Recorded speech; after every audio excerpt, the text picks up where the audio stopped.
Hi everyone, this is Angel Leon, your host at Minority Mavericks, and in today's show we have Sophie Heijenberg, and she is from No Such Ventures. Sophie is an investor, and I want herself to introduce her background and where she's coming from. So, Sophie, thank you for being on the show today, and if you want to tell the audience a little bit about your background, where you're coming from. Yeah, thank you so much for having me, and really nice to talk to you about these topics. Very important. Maybe a short background. My name is Sophie. Indeed, I'm Dutch. I live in Amsterdam.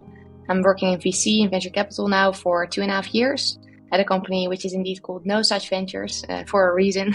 We'll come back to that later. And my personal background, I started within the startup scene already during my studies. Worked at 2 software companies. And got in touch with investors in both jobs, actually. So I imagined that it would be cool to be on their side of the table. In the meantime, I did a few stints in private equity and strategy consulting, also to further build my skill set. But I found out that my passion is really with early stage companies and trying to arrange funding for them, to help them grow and to see them succeed. So that's basically what I do now every day. Okay. Nice. Thank you, Sophie. So, I see. I know in your background you do have some expertise and experience in strategy and consulting, like digital strategy. Yeah. And I found that a little, interesting, just given the fact that, some people, right, try to kind of switch careers and different things like that, and going from one thing to a very different thing like that, it could have represented a lot of challenges for you as well. So to that end, and I do want to come back to the No Such Ventures thing. I honestly don't know exactly why it's No Such Ventures, but let's talk about that at the end. For now, give us a little bit about how you became an investor that you are today, right? And then talk to your audience about the challenges, right, that you face as you're, as a minority in terms of a woman, right? So talk to us a little bit more about those challenges that you faced being a woman in the technologies industry, and the VC as well, right? Yeah. So yeah. Sure. Yeah. And good that you mentioned the previous point about the transitioning career, because it's funny when I talk about my own career, moving from startups to private equity to consulting to VC, it sometimes feels like a very, I don't know, planned out path, but it wasn't planned out at all, actually. So it's interesting to mention also to a lot of other people maybe wanting to get into this industry that there's no specific path or specific background you need to have to succeed. And, just trust on your instinct and your passion to make sure that you can do the things that you want to do. That's just one thing that I wanted to note. But yeah, as you were saying, it's I think finance in general is still an industry with too few underrepresented people in any way. It's a very male-dominated industry still, and I hope that's going to change over the next few years with the new generations. But it's for sure something that I took in the back of my mind while working in finance for the past 6 years. And something that's still not always helping me. Right. I think that it's both an internal and an external problem, right? So most investment firms, at least, are structured as funds, meaning that you have fund operators, people that actually do the daily work of an investor, and people that invest in the fund, right? So they're a bit more passive, but they put their money at risk. Right. And I think in both groups, you still see that a lot of partner groups within venture capital are male dominated, which is a shame because it's not representative of the rest of the pyramid. So luckily you see a lot of female, more diverse candidates like in the analyst and associate layers, but still there's not that much conversion going up the ranks to partner. So there's still a problem there. And I think that we should all focus on solving that problem and making sure that there are more role models also for people that do not identify as men who are mostly in those positions. And that's still a problem. And the same holds for the investor side. So a lot of the investors behind funds are men, mostly also older men. And luckily, there are a lot of inspiring young entrepreneurs getting into the investor landscape now as well. So that means that that's changing also, but it will still take a lot of time for this industry to be as equal as some other industries might already be. So still a lot of work to do and some challenges to face for sure.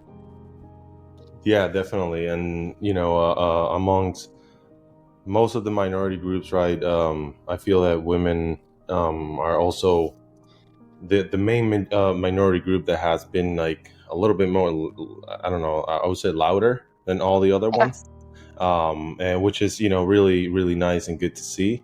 And I wish that and I hope as well that all the minority groups do the same, as they keep their journey as well.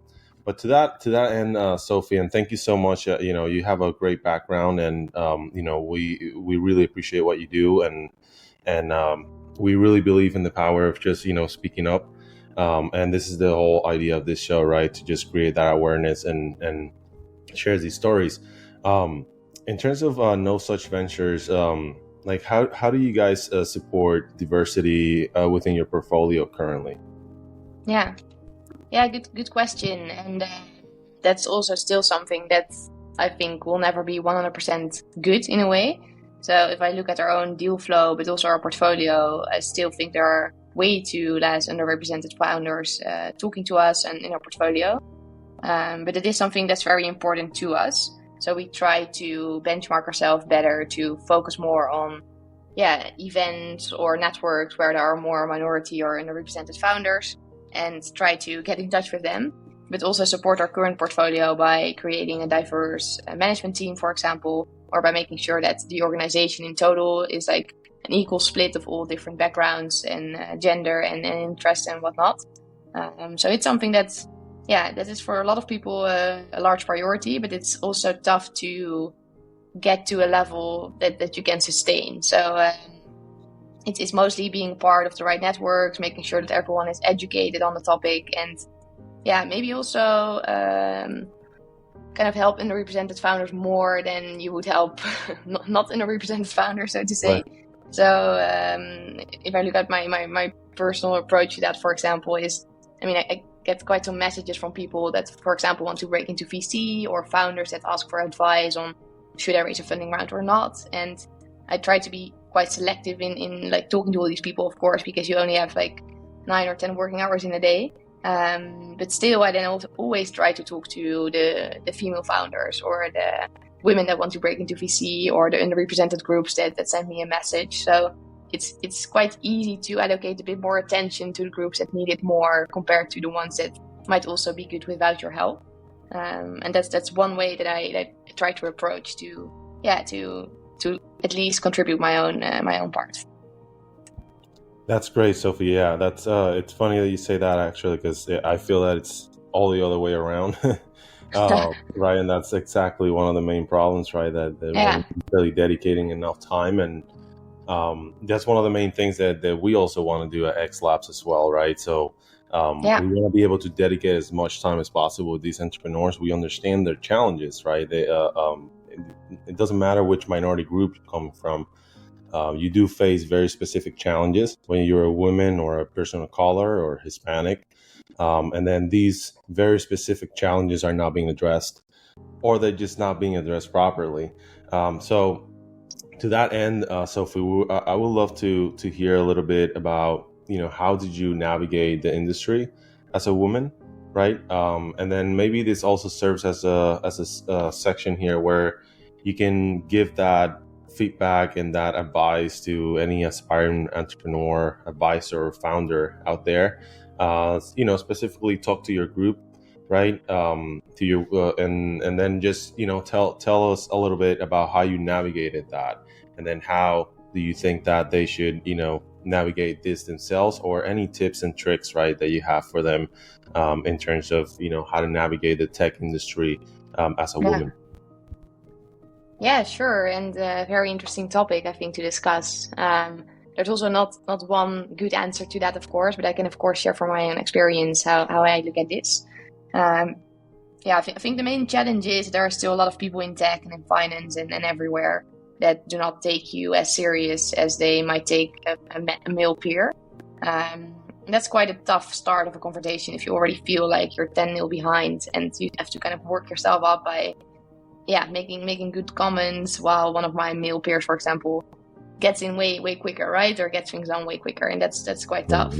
And I think that's a problem that will persist. So what my strategy is to try to spend as less time as possible on these kinds of people where I already can forecast or can predict that they won't take me as serious as a male peer. So what I try to do is be more selective in terms of the people that I meet with. As I was just saying, try to look for people that I think I can actually help, and that maybe are not just the right public for a male peer as well. And what I try to do is to focus on younger people with a more diverse background themselves, people that are well-traveled or have a lot of knowledge about a lot of large number of subjects, to make sure that they, to assume that they have a bit more of an open mind and are therefore also more willing to talk to me. So for example, what really helps for me personally is to look for female investors, for female family office managers or asset managers that also want to help other women, right, in the industry and want to help them succeed. So you already have a bond by having the power to enable each other, and that can bring great things. Definitely. I think that women are in general more open to supporting each other instead of men, maybe in general very, very stereotypical, but being more competitive in a way. So women are good in sensing a room, building connections, and I think we should use that as an advantage instead of a weakness, to empower each other and find each other, and therefore stand up against the men that might not be as open to that. That's great, Sophie. Thank you so much. And I totally agree with you. I think, women in general have a little bit more of a touch than men have. And I think, that's one of the main great qualities that women have, and that, that we don't, and we should seek to be a little bit more like that, honestly. So thank you so much, Sophie, for being on the show. Everyone, this was Sophie.